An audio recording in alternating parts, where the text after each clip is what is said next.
Makamboga mazoduza kai. She.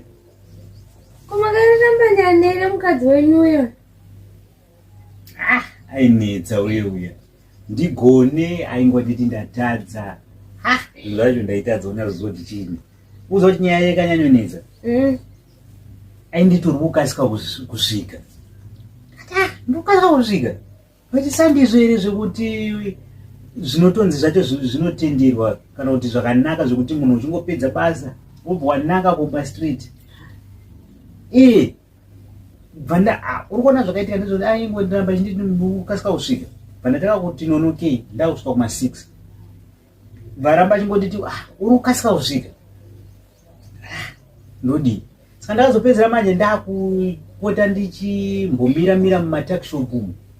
Ndichinonoka pai kuti ndisvikewo kuba kwacho nguva dzafambo zvekuma 10 akatozongosvika pakuramba makadzungaira imi komutadza kana kunobvunzawo hama vana tete vana sekuru vanani kuti ukasika kusvika kure wande kupi kukasika kusvika pamba kwasvika pamba pakuti saka mai ati mukadzi anoti dyo ike mwasika kusvika ini kwandiri makasika kusvika ndinoenda ndigabe izvozvo kasika futi kusvika kwandiri ndinoenda kwasika kusvika unoda ndinonoke kusvika pamba futi.